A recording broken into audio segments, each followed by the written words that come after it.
Hello guys, welcome back my channel. और मैं लेके आया एक और वीडियो मज़ेदार। इजिप्ट का एक सबसे बड़ा एक शासक था अखनातन के बारे में।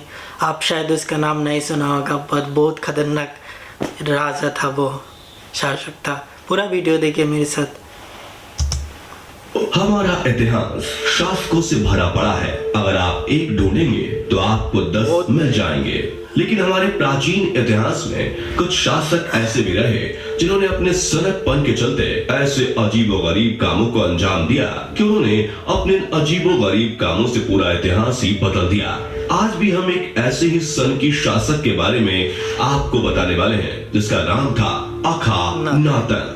कहते हैं अखानातन के शौक ऐसे थे कि उसके बाद पृथ्वी पर आज तक कोई ऐसा नहीं जन्मा जिसके शौक अखानातन से जरा भी मिलते हो। आज हम आपको अखानातन के बारे में वो सभी बातें बताएंगे जो आपको अंदर से हिलाकर रखने के लिए काफी है। दोस्तों, आप में से बहुत से लोग ऐसे भी होंगे जिन्हें शायद नहीं पता होगा कि अखानातन आखिर कौन था। तो आपको बता दें कि अखानातन मिस्र का एक फिरौन था। फिरौन मतलब वो मिस्र का एक राजा था जिसने प्राचीन मिस्र के नए साम्राज्य के 18वें राजवंश के दौरान शासन किया था।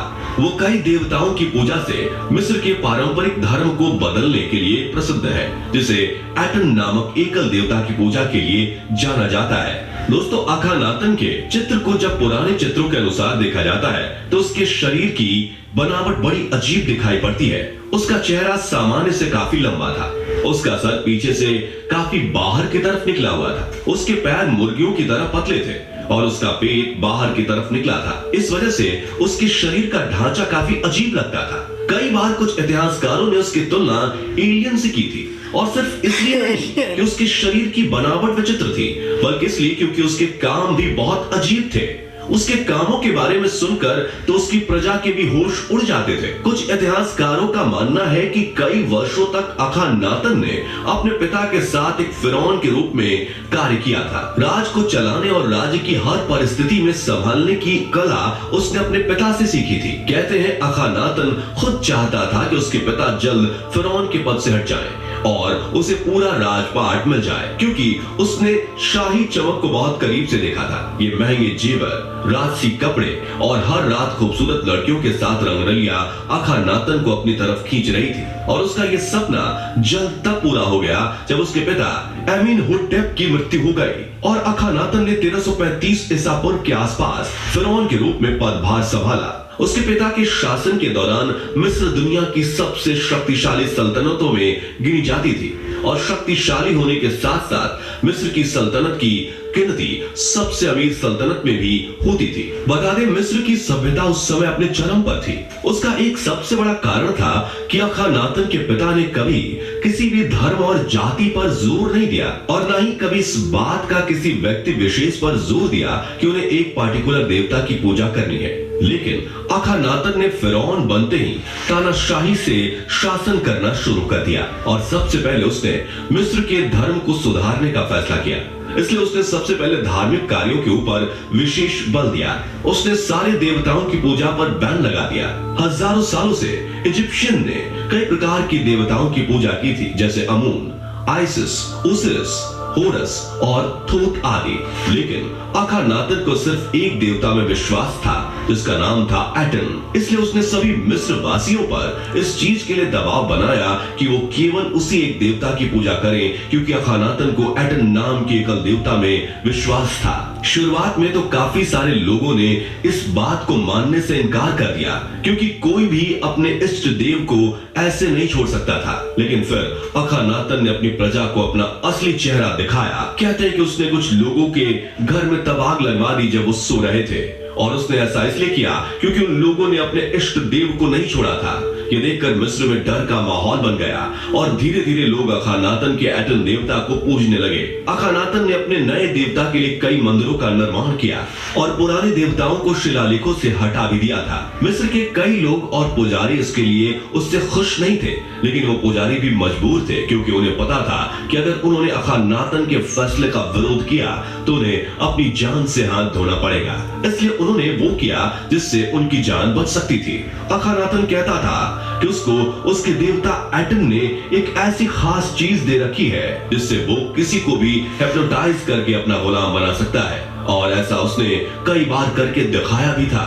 उसने अपने राज्य की कई खूबसूरत लड़कियों को अपना गुलाम बनाकर रखा था। वो जब चाहता उनमें से किसी भी लड़की के साथ हम बिस्तर होने लग जाता था। वो लड़कियां भी अखनातन के लिए बेचैन रहती थी, लेकिन वो हर रोज किसी दूसरी लड़की की तलाश में रहता था। उसकी नजर जिस भी खूबसूरत लड़की पर पड़ती थी, अगली रात वो उसके बिस्तर पर होती थी, और जो लड़की एक बार उसके बिस्तर पर जाती थी वो अगली बार भी अखनातन के लिए तड़पने लगती थी। लेकिन ऐसी बहुत कम ही लड़कियां होती थी जिनके साथ वो दोबारा हम बिस्तर होता था। दोस्तों, अखनातन के बारे में ये भी कहा जाता है कि वो एक एलियन था, क्योंकि उसका शरीर अजीब से ढांचे के आकार का था। उसे दूर से देखने में कोई भी ऐसा नहीं कह सकता था कि ये कोई इंसान है। उसका चेहरा काफी लंबा था, कंधे अंदर की तरफ धसे हुए थे और पेट काफी बाहर निकला हुआ था, और उसके पैर किसी कबूतर की तरह काफी पतले थे। और जो चीज उसे सामान्य इंसानों से अलग करती थी वो थी उसकी खोपड़ी। दरअसल उसका सर पीछे की तरफ से काफी बाहर निकला हुआ था। छोटे बच्चे तो उसके शरीर के बनावट को देखकर ही डर जाते थे।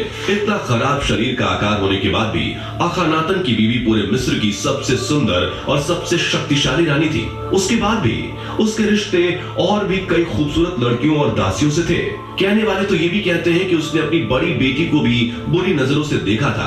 अखनातन की कुल 6 लड़कियां थी, लेकिन उसकी सबसे बड़ी बेटी काफी खूबसूरत थी, और आपको जानकर हैरानी होगी कि वो अपनी बड़ी बेटी से ही शादी करना चाहता था। बता दें कि मिस्र में ये उस समय आम हुआ करता था, बाप बेटी से भी शादी कर सकता था।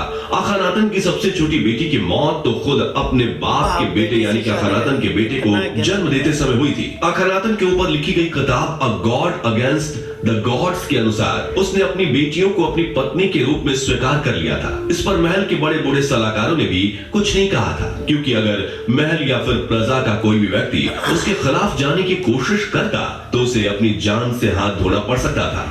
इसलिए सब केवल उसके फैसले को सुनते और अखनातन की हाँ में हाँ मिला देते थे। उसे लोग अजीब सी नजरों से देखते थे। कुछ लोग तो उसे इंसान मानते ही नहीं थे। मिस्र की पौराणिक कथाओं के अनुसार वो जाप टीपी के समय सितारों से पृथ्वी पर आए देवताओं से अवतरित हुआ था।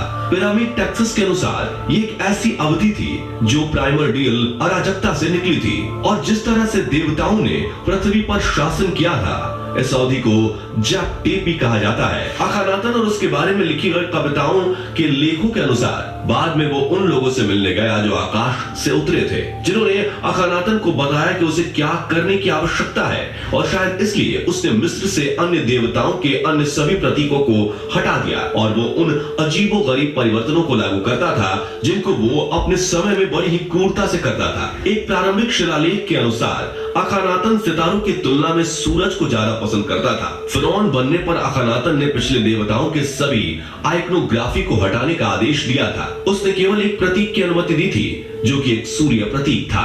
बता दें, अखनातन ने मिस्र के भगवान एटन का प्रत्यक्ष वंशज होने का दावा किया, और किसी अन्य फिरौन की तरह अखनातन ने खुद को दिव्य माना। सीधे शब्दों में कहें तो अखनातन के अनुसार वो एक भगवान था, लेकिन न केवल वो खुद को भगवान मानता था, बल्कि पूरी मिस्र की सल्तनत उसे बाद में भगवान के रूप में ही देखने लगी थी, और एक भगवान की तरह उसकी पूजा भी करने लगी थी। तभी वो जिस भी लड़की के साथ रात गुजारना चाहता था, उसके माँ बाप भी खुशी खुशी अपनी बेटी को उसके पास भेज दिया करते थे। बता दें, अपने समय के दौरान अखनातन ने कई बदलाव किए, और उसके साथ ही उसने एक नई राजधानी का भी निर्माण किया, जिसे उसने अमराना कहा, और इस राजधानी को उसने सूर्य को समर्पित कर दिया। और उसके बाद अखनातन ने अगले 10 साल वहां बिताए, और उस समय में उसने कला और संस्कृति में बदलाव किए। अपनी राजधानी में बने हुए महलों में उसने लंबे सर, पतले पैर और निकले हुए पेट वाले कई व्यक्तियों के अजीबोगरीब चित्र बनवाए, जिसमें वो सारे व्यक्ति सूर्य की तरफ देखते हुए उसकी पूजा कर रहे थे। अखनातन कुछ दिनों तक वहीं रहा, जिसके बाद करीब 1336 ईसा पूर्व के आसपास अखनातन की मृत्यु हो गई। इतिहासकारों की माने तो अखनातन के मरते ही तूतनखामेन ने पदभार संभाला, लेकिन ये सच नहीं है, कहते हैं कि कोई ऊपरी शक्ति थी जिसने अखानातन के मरने के कुछ समय बाद तक उस राजगद्दी पर किसी को बैठने नहीं दिया, लेकिन कुछ समय बाद उस गद्दी में तूतनखामेन बैठा और उसने आगे राज्य संभाला। कई बूढ़े राजगुरु थे जिन्होंने एक दो बार सभा मंडली के साथ अखानातन को समझाने की कोशिश की थी कि धार्मिक ग्रंथों और धर्म के साथ खिलवाड़ करना ठीक नहीं है। ऐसा करने से भगवान नाराज हो जाते हैं और इंसान की जिंदगी छीन लेते हैं, लेकिन अखानातन किसी को नहीं सुनता था।